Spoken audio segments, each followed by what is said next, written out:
Am ajuns în biroul Anei Morodan, primul blogger de stil personal din România. Acum 6 ani, când Ana și-a lansat site-ul, nimeni nu prea știa ce înseamnă personal style blogging.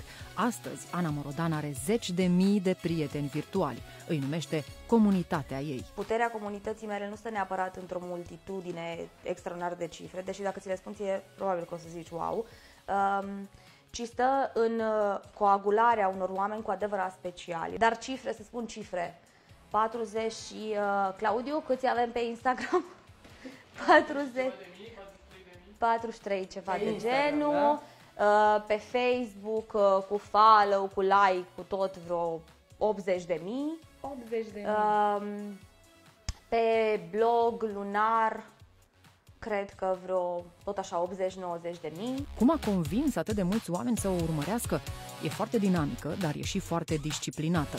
Are pe blog câte o postare nouă pe zi, fără excepții.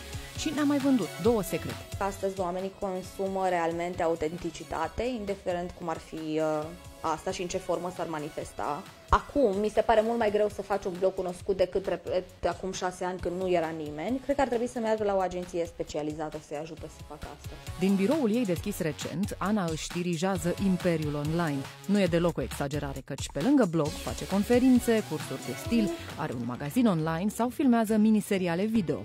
În unul dintre ele, ea este o contesă cam isterică, iar Cosmin Tudoran e majordomul fără chef.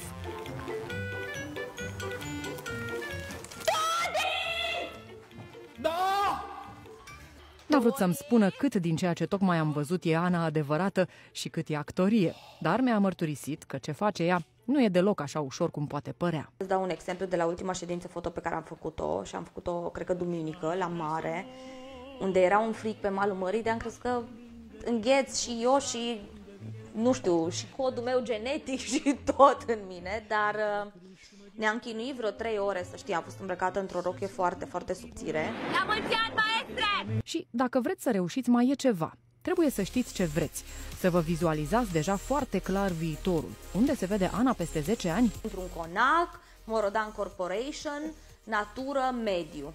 Salvăm planeta. Și bun, foarte multe rochii și gin tonic. Și gin tonic. Da, și gin tonic, nu se poate. Ca să recapitulăm, sfaturile Anei Morodan pentru a avea un blog de succes. Autenticitate, agenție specializată și neapărat un cocktail bun lângă.